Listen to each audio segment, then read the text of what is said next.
Smackdown, January 17th. 2 weeks ahead of the Royal Rumble. Obviously, these weeks are so important in terms of building stories and building towards what some might say might actually be the best pay-per-view, or PLE as WWE likes to call them now, of the year. And it was a good show. It wasn't great. It was one of those so-and-so shows. But let's jump in and let's sort of dive in and sort of see what the show was all about. They start with Rey Mysterio cutting a promo, which is always nice to see Rey. Rey's old school, one of my favourites growing up and everything.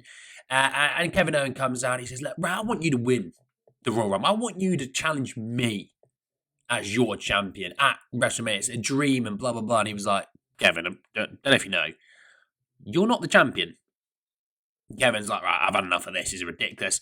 They obviously set up a match for later in that evening. Then you had a tag team match with Bianca Belair and Naomi defeating Nia Jax and Candice LeRae. It was a good match, actually. It was a good match. Some good moves in there. Problem is, in these sort of matches, you can kind of predict who's going to win and who's going to lose. You can kind of predict that Candice LeRae was one that's going to take the pinfall. Naomi hitting the Bubba Bomb on her to win the match, and it was somewhat predictable, but it was a decent match regardless. Jimmy Uso versus Carmelo Hayes. This was a fun match. I mean, Carmelo is just such a good guy to watch, but this is a fun match. Obviously, there was a little spot in there where he's got Carmelo's sunglasses on, and he's hitting a few of Rikishi's moves and all sorts, but I really enjoyed the match. Ended in no contest due to the bloodline interference. Shock. After that, beatdown of Jimmy. LA Knight surprises them, has a bit of a beatdown of them. They turn on him and turn up the upper hand on him. And then Braun Strowman comes out to make the save. And always good to see Braun. I like Braun. I do. Maybe I'm not one of the masses that maybe aren't too sure on him. I like Braun. Okay, I do. And he's charismatic as well. They need to tap into his charismatic nature. Now you have the Motor City Machine Guns beating Los Garza. And good match. I mean, like I've always said, with Chris Sabin and Alex Shelley, it's always a good match. Even if they don't have the greatest of chemistries with other teams or anything like that, it's always a good match. But this was a good match. Obviously, there was interference from Pretty Deadly, which ironically ended up costing Los Garza. And then obviously the Motor City Machine Guns getting the upper hand back on them again. But it was a good match. And look, these guys are my favourite tag team in WWE by a good solid mile. And I'm hoping they get the titles back soon. Then you had Piper Niven beating B-Fab.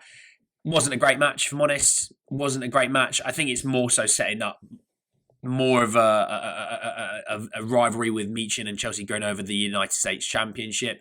That's really what I think it sort of developed on. I didn't think this was a great match, but, I hope they continue to build on B-Fab, to be honest. I do. She hasn't really had a chance to show what she can do, so I hope they continue to build on that. Then you had the Kevin Owens Rey Mysterio match. And good match. These guys have got great chemistry. Rey's obviously one of the best. Kevin is one of my favourites as well. So I was always going to enjoy this match. And I did. Kevin picking up the win through the pop-up powerbomb. It looked like he was going to go for the package pile driver on Rey right at the end. And then Cody comes out to make the save. Obviously, they face off in 2 weeks at the Royal Rumble. And then in the main event, you had the new women's champion, Tiffany, beating Bayley in a good match again. And also it was good that she got a clean win with the prettiest moonsault. Obviously, Roxanne Perez and Bayley look like they're going to be having a feud potentially coming up, which I'm all for as well. I think you'll probably see Roxanne Perez on the main roster quite soon. And that rivalry should be good. I expect probably Roxanne Perez to be in the Royal Rumble and either eliminate Bayley or Bayley eliminates her, so you further develop that rivalry potentially.